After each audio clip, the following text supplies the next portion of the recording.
Welcome to first PU online classes.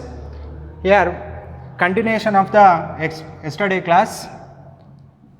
Now in the previous class what we have discussed, Newton's first law is discussed here. Now here listen here, when the external force acting on the body is zero, external force is acting on the body is zero. Here when external force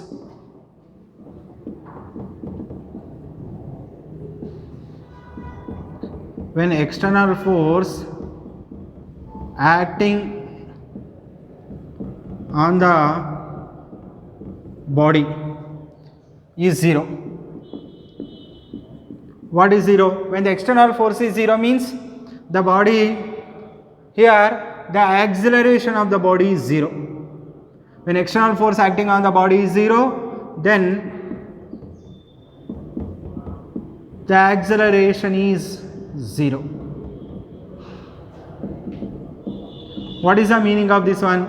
The body is, when the acceleration is zero means the body is moving with which velocity here? Uniform velocity along the straight line. Now when the external force is zero. Here when the external force acting on the body is zero, what is the zero here? The acceleration is zero. Or another way we are saying that the acceleration is zero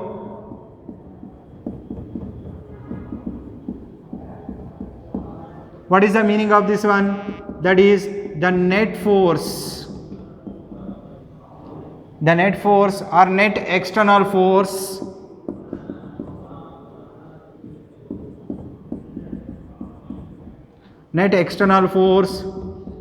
acting on the body is zero. Reverse of this one we are saying. Right, this is here two note points in the Newton first law of motion. Now again today we will discuss Newton's second law of motion. Before going to the Newton's second law of motion, we will define the one physical quantity, new physical quantity. That new physical quantity is called as a linear momentum.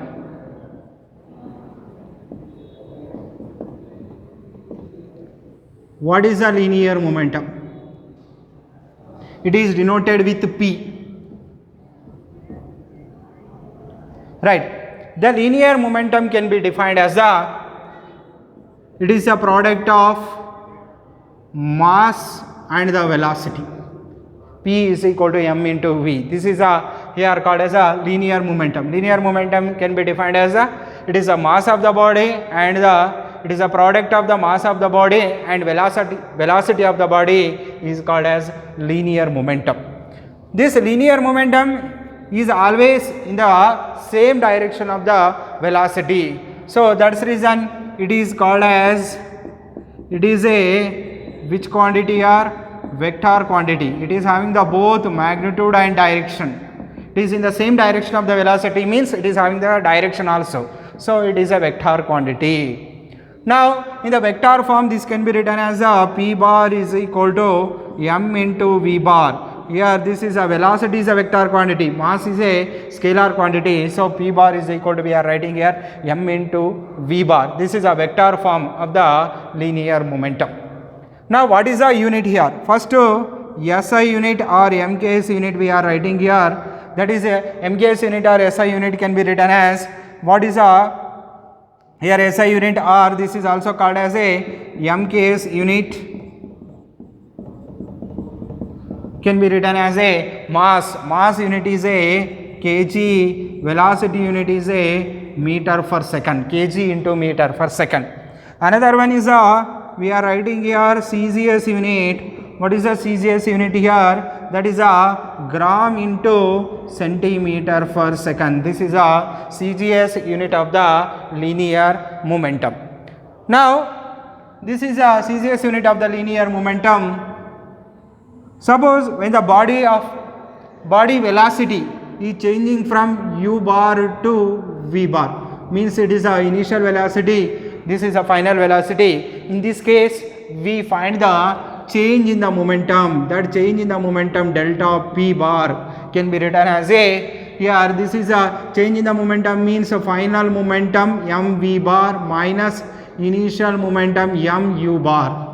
Now from this we are writing here delta p bar can be written as a m into m, take the common v bar minus u bar. This is a formula for the change in the momentum. When the velocity of the body is changing from u bar to v bar, initial velocity to final velocity, in this case we find the change in the momentum. Change in the momentum delta p bar is equal to m into v bar minus u bar. Right, this is called as a change in the momentum. Next here we will discuss the Newton's second law of motion.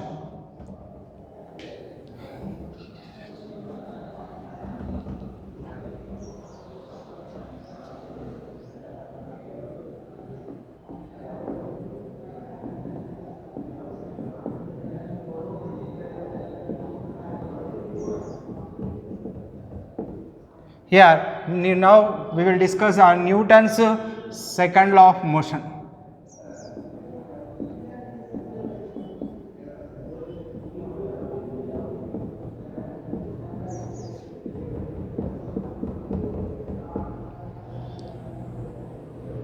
What is the Newton's second law of motion? Now listen here, the Newton's second law of motion can be defined as the rate of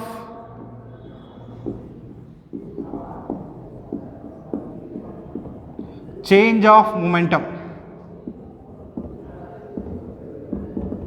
The rate of change of momentum of a body. The rate of change of momentum of a body is directly proportional to the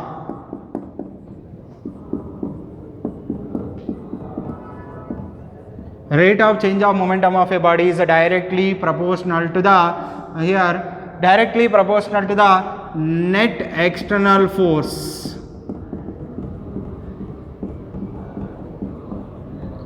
Net external force acting on the body. The change of momentum of a body is directly proportional to the net external force acting on the body. It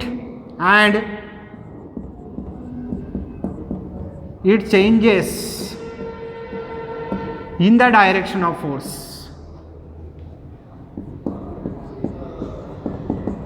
It changes in the direction of force. Means what is it changes? It changes means what is here? The change of momentum takes place in the direction of the force. In which direction? Force will be there in the same direction. The change in the momentum will be takes place. Here the rate of change of momentum. The rate of change of momentum always depends upon the net external force is acting on the body. When the net external force acting on the body changes, the change of momentum also changes. Means it is the change of momentum of the body is always proportional to the, means always depends upon the net external force acting on the body. And that changes. What is the changes here? The change in the momentum takes place in the direction of force. This is here what is their definition of the what is their Newton's, this is a statement of the what is their Newton's second law of motion. Now here next what is the mathematical form of Newton's second law of motion?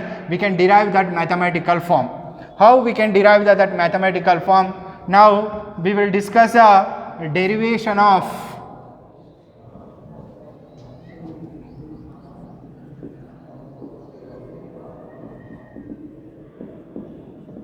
F equal to ma. Derivation of F is equal to ma. What is the derivation of F equal to ma? Now F equal to ma is called as a mathematical form of Newton's second law of motion. That derivation we are making here. Now we are consider the one body. This body is having the mass m. This body is having the mass m. This body is moving with uniform velocity v. Now on this body, on the same body, we are applying it is moving with velocity v. On this body, I am applying the external force F. Here, same body that is having the same mass m. On this body, I am applying the external force m. When external force is acting on the body, that velocity of the body is changes. That can be written as v plus delta v. Means how much velocity increases? Delta v velocity is increases. Starting velocity is the v. Here that velocity is increases to v plus delta v. Delta v is called as a increasing in the velocity. That is can be written as v plus delta v. Now, when the force applied on the body, its velocity is increases to v plus delta v. Suppose one body is moving with a velocity 2 meter per second. Velocity 2 meter per second. Suppose its velocity is increasing to 3 meter per second. Here, how much increases here? That velocity is increases delta v is equal to 3 minus 2 is equal to, it is increasing in the velocity is 1 meter per second. Means here when the force applied on the body, its velocity is increases, that is becomes to be v plus delta v. Now from this we are writing here the change in the momentum we are writing.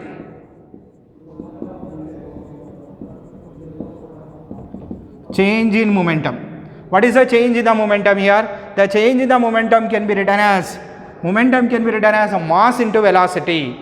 So final momentum minus initial momentum.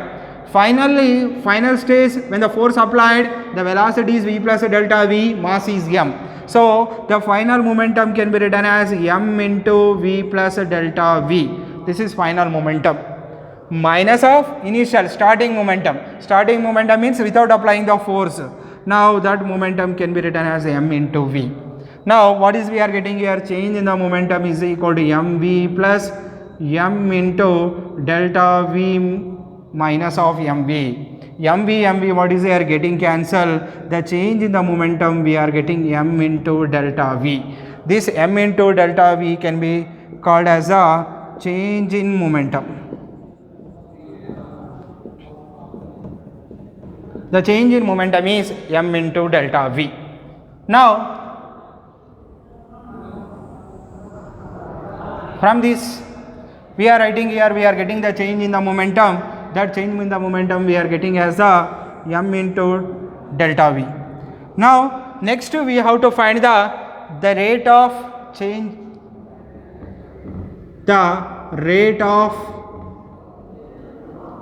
in momentum. The rate of change in momentum. The rate of change in momentum means what is I am writing here? That can be that change in momentum I am denoted with what is here? Delta p. Delta p is equal to m into delta v. Rate of change in momentum can be written as, here rate means what is here? The momentum change with respect to time. Here delta p by delta t. Delta p by delta t can be written as a m into delta v by delta t. Right, m into delta v by delta t. Now the rate of change in momentum. Now the rate of change in momentum is m into delta v by delta t. This is we are getting here delta p by delta t. Now from this we are writing here, we know that from Newton's second law, the rate of change of momentum is directly proportional to the rate of change in momentum is directly proportional to the here net external force is acting on the body. Means from Newton's second law,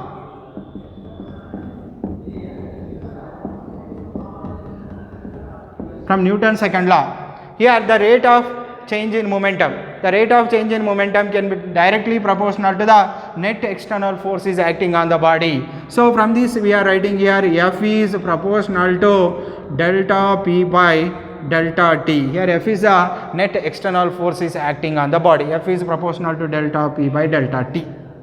Now here from this F is proportional to delta p by delta t means here suppose when removing the proportionality we put the one constant here k into delta p by delta t.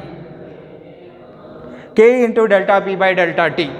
Now from this we are writing here f is equal to k into delta p by delta t. From this I am writing as a here this when limit time period tends to 0, when delta t tends to 0, when time change here, what is here, delta t time period tends to 0, the small change in the time period is tends to 0. We know that here delta p by delta t can be written as a dp by dt. What is the meaning of the dp by dt? dp by dt is a change in momentum, or this is called as a dp by dt is called as a first derivative of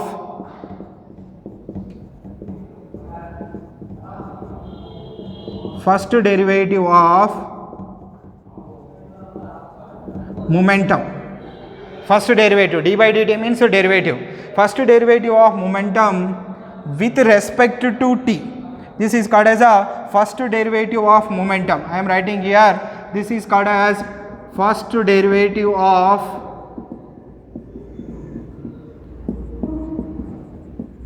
momentum with respect to t.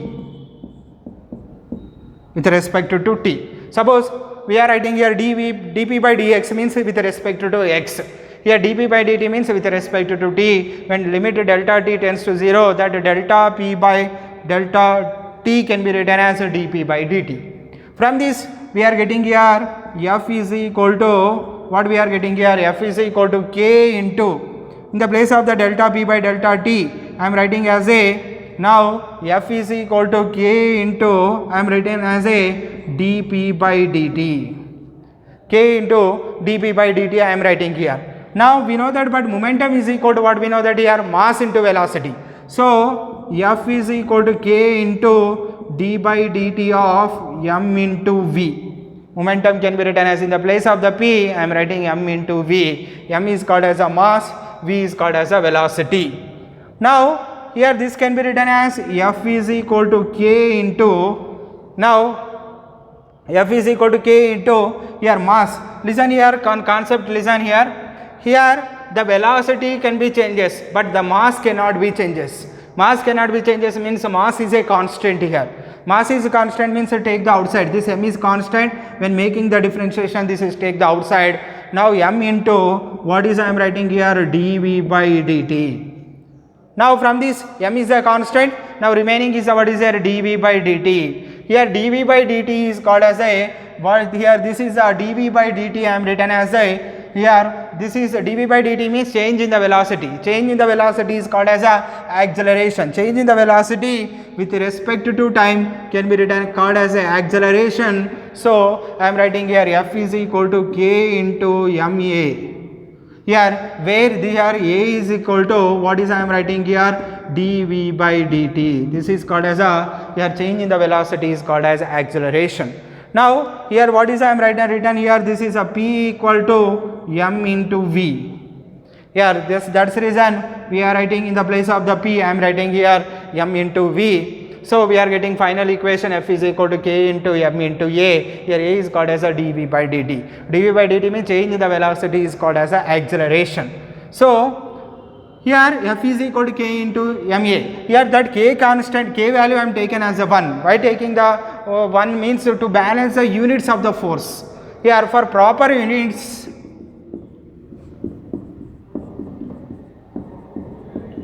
we are considered as a k equal to 1.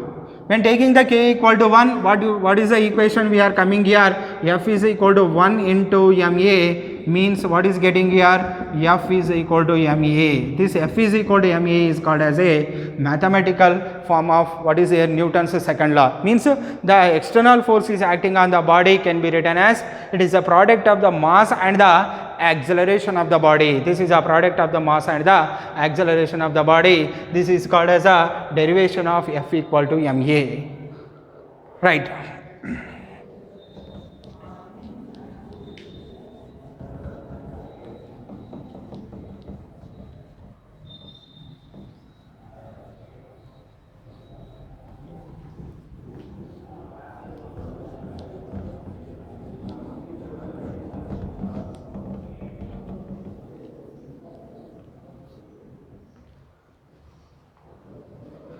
Right.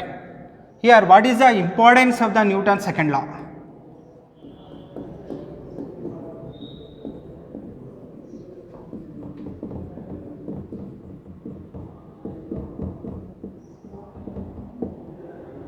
Newton's second law.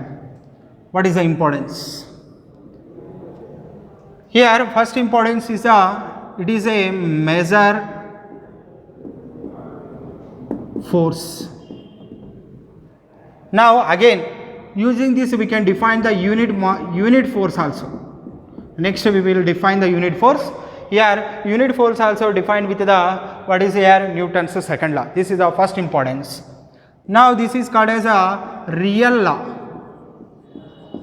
Why it is called as a real law means the here Newton's first law and third law both are derived from this second law. That's the reason this is called as a real law.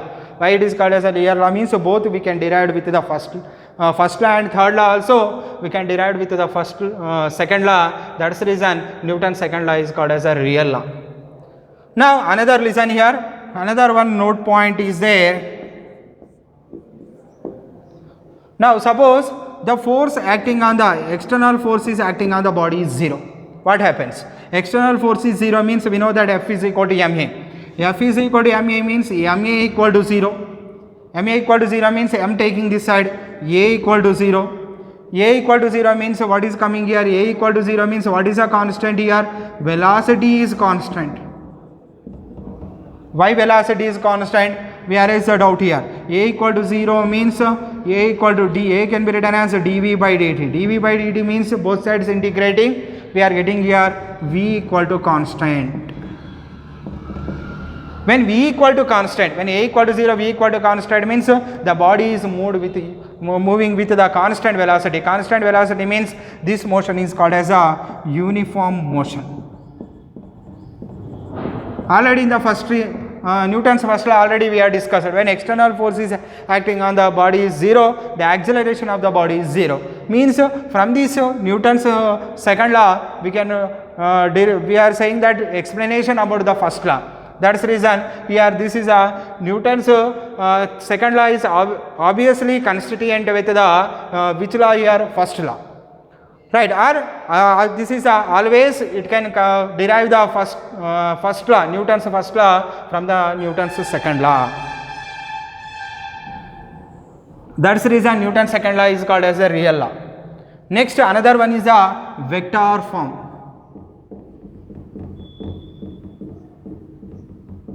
Vector form of Newton's second law. What is the vector form of Newton's second law? Now we know that here F is equal to ma. F is equal to ma. When vector form we are writing here F bar is equal to m into a bar. Now from this we find the component of the forces. Suppose F bar is the vector, it's a component. We know that in the vectors already we are studied here. F bar is can be written as along the three axes Fx I cap, Fy j cap plus Fz k cap. Here Fx, Fy and Fz are the three components of the force along the x axis, along the y axis, along the z axis. Here I cap and j cap and k cap are the unit vectors along the x comma y comma z axis respectively.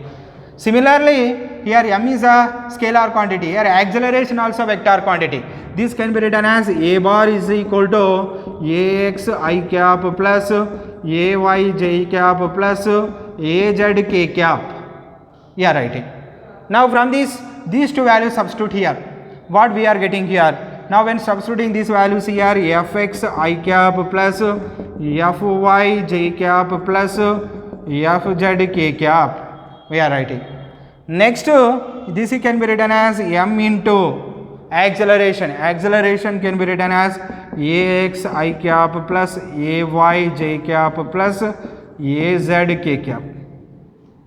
Now from this I am getting here fx I cap plus fy j cap plus fz k cap is equal to this is multiplying this one, m into ax I cap plus m into ay j cap plus m into az k cap. Now both side we compare the, now what is here, both sides we can compare the I j k terms. Here comparing I cap, j cap, comma k cap terms on both sides. Now what is we are getting here, I cap term, what will be there we are getting here, the force component can be written as Fx is equal to m into ax, now Fy is equal to m into ay, here Fz is equal to m into az. This is a x component, this is a y component, and this is a z component along the 3 axes. Similarly, I am writing the here what is here, f is equal to, we know that here f bar is equal to, we know that another form can be written as dp bar by dt.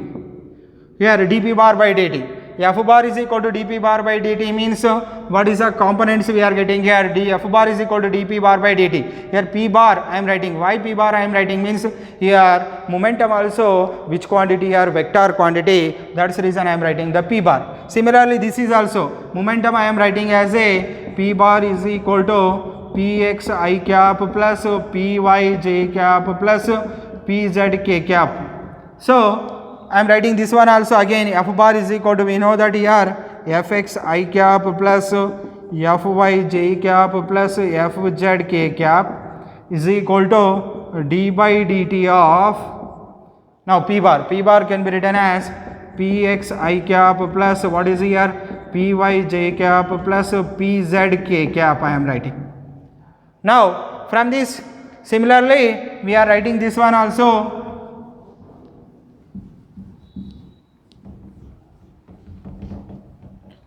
Here we are making the differentiation here. Differentiation means we can apply the for each term. Each term means dpx by dt into I cap. Next apply to this term, here dpy by dt into j cap plus dpz by dt into k cap. Now here also we can compare the comparing I cap, j cap and k cap terms. What we are getting here, another form we are getting here, fx is equal to dpx by dt. Similarly fy is equal to dpy by dt, fz is equal to dpz by dt. This is here also fx and fy and fz is called as a, here these are the component of the forces along the 3 axes. This is along the x axis, this is along the y axis, this is along the z axis. Okay, thank you.